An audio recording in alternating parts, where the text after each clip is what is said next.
안녕하십니까. 광주 MBC 뉴스투데이입니다. 먼저 오늘의 주요 뉴스입니다. 5.18 민주화운동 38주년 기념식이 어제 5.18 국립묘지에서 엄수됐습니다. 이낙연 총리는 5.18 역사 왜곡을 바로잡겠다고 말했습니다. 문재인 대통령은 5.18 38주년 기념 메시지를 통해서 5.18 때 벌어진 계엄군의 성폭행을 반드시 밝히겠다고 약속했습니다.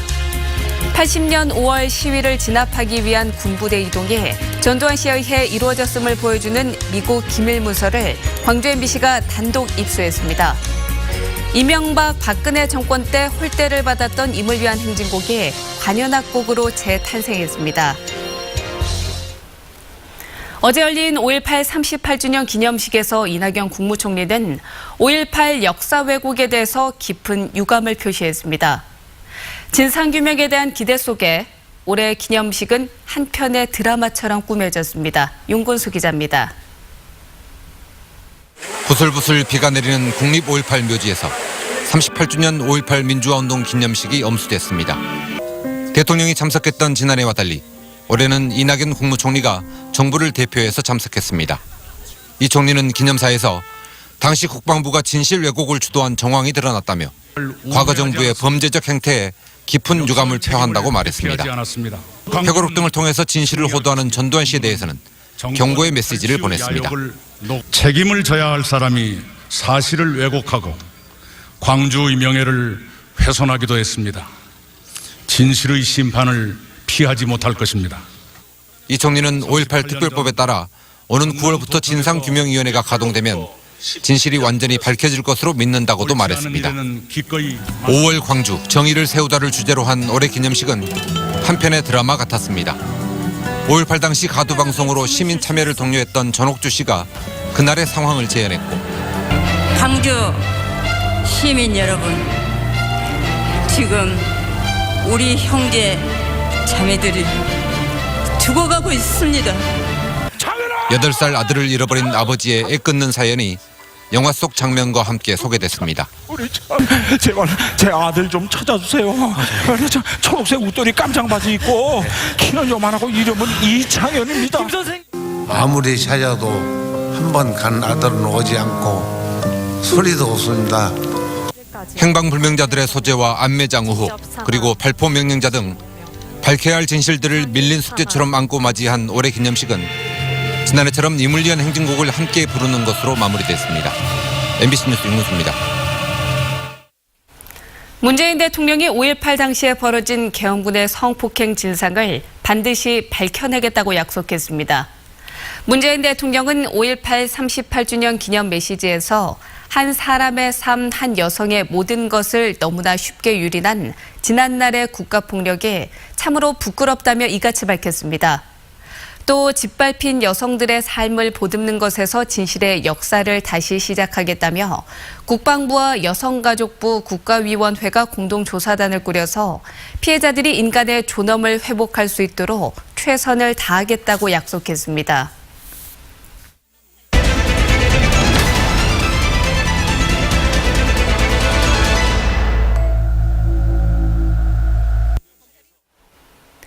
전두환 씨는 5.18 당시 군부대 투입을 명령한 건 자신이 아니라는 주장을 되풀이하고 있는데요. 전 씨가 공수부대를 배치했음을 보여주는 당시 미국 비밀문서가 입수됐습니다. 김희정 기자가 단독 보도합니다. 1980년 5월 9일 당시 미국의 국가안보보좌관인 브레진스키가 지미 카터 미 대통령에게 보낸 비밀문서입니다. 한국 학생들이 오는 15일쯤 정부와 대규모 충돌을 향해 가고 있고 이것은 군부의 강경 대응을 초래할 수 있다. 한국중앙정보부장 서리 전두환 장군은 한국 경찰이 감당할 수 없을 것으로 예상하고 2개에서 3개의 정예부대를 서울 가까이 이동 배치했다고 적혀 있습니다. 전 씨가 공수부대를 직접 배치한 책임자임을 명시한 겁니다. 이 보고가 이루어진 날 미국 국방부 내부 문건에는 11공수와 13공수 등 공수부대가 서울로 이동했다고 나와 있습니다. 당시 한국 군 기록에도 실제로 같은 시점 11공수와 13공수를 서울과 김포에 이동 배치했다고 남아 있습니다.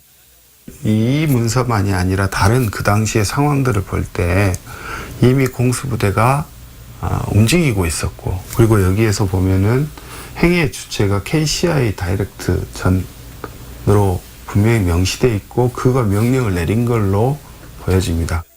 특히 전두환 씨의 군부대 배치 사실이 5.18이 발생하기 9일 전에 이미 미국 대통령에게까지 보고됐다는 점도 주목할 대목입니다. It shows you that at the highest levels of the United States government, they were very well aware of military plans to take over Korean society. I would say it's a devastating. 전두환 씨는 지난 38년간 80년 5월 공수부대의 시위 진압에 대해 책임이 없다고 말해왔으며 지난해 발간한 회고록에서도 당시 공수부대를 배치한 건 이희성 계엄 사령관이라고 주장했습니다. MBC 뉴스 김인정입니다. 발포 명령자는 누구고 사라진 이들은 어디에 있는지 38년이 지났지만 아직도 밝혀야 할 진실들이 많습니다. 문재인 정부 출범으로 그동안 줄기차게 요구해온 온전한 진상규명이 새로운 전기를 맞고 있습니다. 어쩌면 마지막이 될 수도 있는 소중한 기회입니다. 보도에 양현승 기자입니다.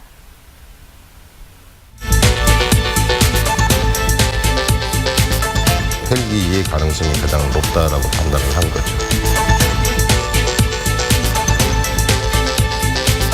발포의 진상과 책임을 반드시 밝혀내겠습니다. 비인도적이고 적극적인 살상 행위로 가결되었음을 선포합니다. 진통 끝에 5.18 진상규명 특별법이 국회를 통과하면서 오는 9월부터 조사가 본격화합니다. 발포 책임자와 5.18 왜곡의 뿌리를 찾고 안매장 의혹과 행방불명자, 북한군의 개입 여부까지 밝혀야 하는 광범위한 조사입니다. 하지만 진상조사를 맡을 위원회 구성은 여야의 줄다리기 속에 아직 진전을 보지 못하고 있습니다. 다른 민생 개혁 입법 등을 논의할 시점에 자연스럽게 5.18 진상규명이 구성되고 논의될 것으로 생각합니다. 위원회가 꾸려지면 전두환 씨를 비롯한 학살의 책임자들을 조사할 수 있을까?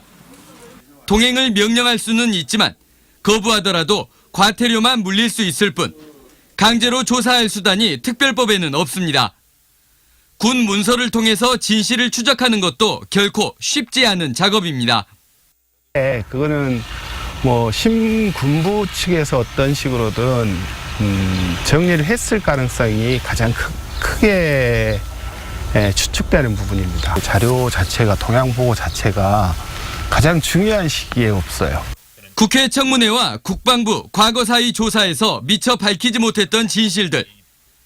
이번에는 반드시 밝혀야 하는 역사적인 숙제가 놓여 있지만 전두환 씨가 90살에 가까워지는 등 당시 군부 인사들도 나이가 들어가면서 진실을 확인하고 책임을 물을 수 있는 시간은 점점 짧아지고 있습니다. MBC 뉴스 양현승입니다. 민주화운동을 상징하는 노래 임을 위한 행진곡이 올해도 5.18 묘역에서 재창됐습니다. 이명박 박근혜 정권 내내 질곡의 역사를 함께했던 이 노래가 관현악 등 다양한 콘텐츠로 재탄생했습니다. 이계상 기자입니다. 귀에 익숙한 관현악 선율이 광주 문예회관 대극장에 울려 퍼집니다. 5.18 민중항쟁 38주기를 맞아 임을 위한 행진곡이 아름다운 관현악곡으로 다시 태어났습니다. 원곡을 작사한 소설가 황석영 씨의 아들이자 임을 위한 행진곡이 쓰여질 당시를 지켜봤던 작곡가 황호준 씨가 임을 위한 소곡으로 원곡을 재해석했습니다. 해방 광주의 어떤 밝은 이미지 그리고 그 밝은 미래에 대한 어떤 희망의 느낌 이런 것들을 좀 담아내고 싶었습니다. 80년 5.18 민중항쟁을 기억하고 민주주의를 열망하면서 목 놓아 불렀던 노래 임을 위한 행진곡. 5.18 기념식에서 손잡고 함께 재창했던 이 노래는 이명박 박근혜 정권에서 모진 시련을 겪었습니다. 국가보훈처가 5.18 기념식 순에서 임을 위한 행진곡 재창을 빼버리고 별도의 5.18 추모곡을 만들겠다고 나서자 국민적인 공분을 사기도 했습니다. 5.18이 그랬던 것처럼 5.18을 상징하는 노래 역시 정권의 색채에 따라 탄압이 되풀이됐습니다. 또 광주에 있는 유족들과 광주에 있는 5.18 기념하는 모든 분들이 불렀기 때문에 뭐 금지곡이라고 할 수는 없습니다만은 거의 금지곡 취급을 받았습니다. 촛불혁명을 통해 탄생한 문재인 정부는 임을 위한 행진곡을 제창곡으로 지정했습니다. 올해도 어김없이 여야 정치권 인사와 추모객들은 손을 잡고 힘차게 이 노래를 함께 불렀습니다. MBC 뉴스 이계상입니다. 당원 명부 유출 문자 의혹으로 조사를 받아온 더불어민주당 이용섭 광주시장 후보의 전 비서가 선거법 위반 혐의로 입건됐습니다. 광주지방경찰청은 지난 1월 이용섭 후보의 신년 문자 메시지를 보낸 이 후보의 비서 이모 씨를 불구속 입건하고 당원 명부를 유출한 의혹을 받고 있는 민주당 광주시당 전임 조직국장에 대해서는 검찰의 보안수사 지휘를 받았다고 밝혔습니다. 이 후보는 문자는 비서가 보냈고 본인은 관여하지 않았다고 주장하고 있습니다. 한비던전이 진행하고 있는 콘크리트 구조물 특별 점검에서 작은 구멍과 이물질이 추가로 발견됐습니다. 한비던전은 지난해 9월부터 진행하고 있는 특별 점검 중간 결과 원전 4호기에서 6개의 작은 구멍이 추가로 발견됐고 원전 5호기에서는 소형 합판 조각과 강목이 추가 발견됐다고 밝혔습니다. 한비던전은 4호기, 5호기의 구멍과 이물질은 건설 당시 하부 콘크리트 다짐 부족 등으로 발생했다고 말했습니다. 달빛동맹 민간협력위원회는 오늘 5.18 기념일을 맞아 광주를 방문한 대구의 민간위원들과 회의를 갖고 달빛 내륙철도 건설을 정부에 다시 요구하기로 결의했습니다.